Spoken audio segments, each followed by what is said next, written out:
Hello friends, स्वागत है आपका अपने चैनल स्टडी बिहार में। तो आप लोग कैसे हैं? आई होप आप लोग अच्छे होंगे, फिट होंगे। तो मेरे प्यारे दोस्तों, आप लोग अगर चैनल पर नए हैं तो चैनल को सब्सक्राइब कर बेल आइकन इम्प्रेस कर दें, ताकि आपको आने वाली वीडियो का अपडेट आपको मिलता रहे और आप स्टडी बिहार फैमिली से जुड़ जाएं। स्टडी बिहार फैमिली में जुड़ने के लिए आपको तहे दिल से मैं अभिनंदन करता हूं और आपको यह वचन देता हूं कि आपका बेहतर से बेहतर रिजल्ट बनाने में मैं कसर नहीं छोड़ूंगा। तो मेरे प्यारे दोस्तों, इस वीडियो में हम लोग कक्षा 10वीं के संस्कृत के चैप्टर 11 व्याघ्र पथिक कथा शीर्षक बारे के में पढ़ेंगे। इस चैप्टर से जितने भी टाइप से ऑब्जेक्टिव क्वेश्चन होंगे, उस ऑब्जेक्टिव क्वेश्चन को मैं चुटकियों में बताने वाला हूं, इसलिए वीडियो को बिना स्किप किए अंत तक देखिएगा, ताकि आपका परीक्षा की तैयारी बेहतर से बेहतर हो सके। तो चलिए देखते हैं क्वेश्चन को। तो आपसे इस चैप्टर से कैसे क्वेश्चन पूछा जाएगा, उन सभी क्वेश्चनों को मैं बारी बारी से बताऊंगा, इसलिए वीडियो को बिना स्किप किए अंत तक देखिएगा। देखिए, आपसे क्वेश्चन क्या पूछा जा सकता है इस चैप्टर से कि व्याघ्र पथिक कथा के रचनाकार कौन है।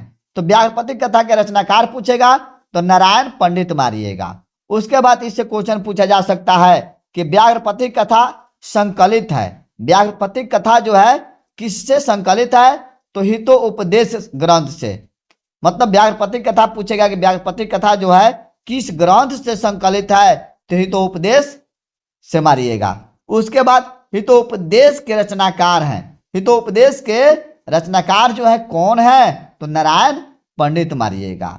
व्याघ्र पथिक कथा के भी रचनाकार वही है, हितोपदेश का जो ग्रंथ जो है उसका भी रचनाकार नारायण पंडित ही हैं। उसका व्याघ्र पथिक कथा संकलित है। व्याघ्र पथिक कथा जो है संकलित है न, तो मित्रलाभ भाग से। किस भाग से संकलित है, तो मित्रलाभ भाग से। उसके बाद हितोपदेश ग्रंथ है। हितोपदेश जो है ग्रंथ है बाल कथा ग्रंथ है। मतलब हितोपदेश जो है कैसा ग्रंथ है, तो बाल कथा ग्रंथ है। उसके बाद आपसे क्वेश्चन पूछा जा सकता है लोभ के दुष्परिणाम का वर्णन है। लोभ के दुष्परिणाम का वर्णन जो है किस शीर्षक में दिया गया है, तो व्याघ्र पथिक कथा में है।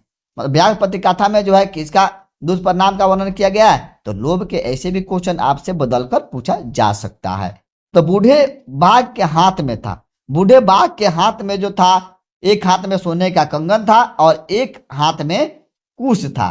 तो पूछेगा बूढ़े बाघ के हाथ में क्या था, तो सोने का कंगन। बूढ़े बाघ के हाथ में कुश भी था। तो अगर ऑप्शन में आपको दो को दिया जाए, सोने का कंगन और दूसरे में कुश, तो यह देख लीजिएगा ऑप्शन कैसे दिया हुआ, उस आधार पे मार दीजिएगा। या स्वर्णमय कंगन भी दिया रहेगा, ठीक है, स्वर्णमय कंगन भी दिया रहेगा।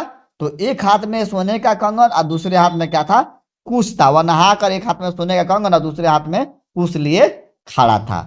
उसका पथिक स्नान करने गया। अब पथिक आता है तो बाघ जो है उस कंगन की लालच देता है कि यह जो उस तालाब में नहा कर आएगा उसको सोने का कंगन मैं दे दूंगा। तो इसके लोभ में आकर पथिक जो है स्नान करने चला जाता है। कहाँ गया, तालाब में। तो वही क्वेश्चन आपसे पूछा जाता है कि पथिक स्नान करने गया, कहाँ गया, तो तालाब में। तालाब भरा था। तालाब जो है वह क्या चीज से भरा था, कीचड़ से भरा हुआ था। उसके बाद आपसे क्वेश्चन पूछा जाएगा पथिक फंस गया। पथिक कहाँ फंस गया था, तो कीचड़ में। वही तालाब में जो बाघ था कीचड़ डाल कर रखा था, ताकि वह उसमें कोई पथिक जाएगा तो उसमें फंस जाएगा, तो मैं उसका शिकार कर अपना पेट भर लूंगा। तो पथिक फंस गया, कहाँ फंस गया था, तो कीचड़ में। उसके बाद आपसे क्वेश्चन पूछा जाएगा कि क्रिया के बिना ज्ञान है। क्रिया के बिना ज्ञान जो है किसके समान बन जाता है, तो भार के समान बन जाता है। क्रिया के बिना ज्ञान जो होता है क्या हो जाता है, भार हो जाता है। दान देना चाहिए।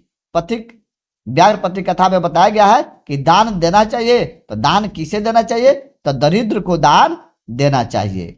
उसके बाद आपसे क्वेश्चन पूछा जा सकता है कि दान धर्माधिक के चरतु भवान कथन जो है किसका है। दान धर्मादित्य चरतु भवान कथन जो है किसका है, तो बाघ का। यह किसने कहा था, बाघ। उसके बाद कुत्र तो कंगनम कथन जो है किसका है। कुत्र मतलब कहाँ, तो मतलब आपका, कंगन जो है कंगन कहाँ है, तो कुत्र तो कंगनम जो है कथन जो है किसका है, तो पथिक का है। उसके बाद आपसे क्वेश्चन पूछा जाएगा कौन ते शब्द का प्रयोग जो हुआ है किसके लिए हुआ है।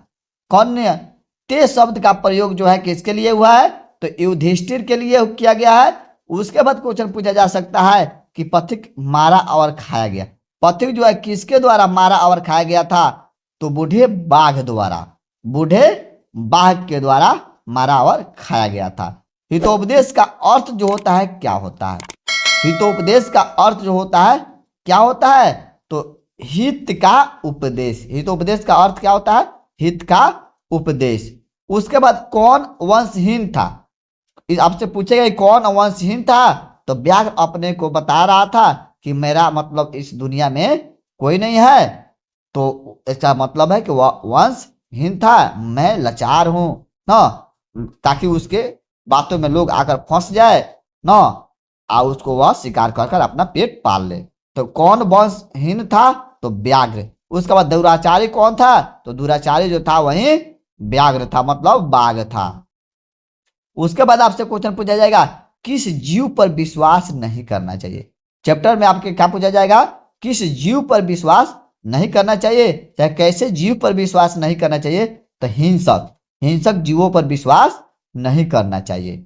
उसके बाद आपसे क्वेश्चन पूछा जाएगा कि लोभ मनुष्य को ले जाता है, लोभ मनुष्य को कहां लेकर चल जाता है, तो विनाश में। लोभ मनुष्य को क्या कर देता है, विनाश में लेकर चल जाता है। उसका लोभ से प्रभावित हुआ, लोभ से कौन प्रभावित हुआ था, तो पथिक। लोभ से कौन प्रभावित हुआ था पूछेगा, तो पथिक मारिएगा। तो मेरे प्यारे दोस्तों, अगर यह सब ऑब्जेक्टिव जो मैं बताया हूं आपको अच्छा से समझ में आ गया होगा, तो वीडियो को लाइक कर दे और वीडियो को अपने दोस्तों के पास शेयर करें। जय हिंद, जय भारत। मिलते हैं अगले वीडियो में।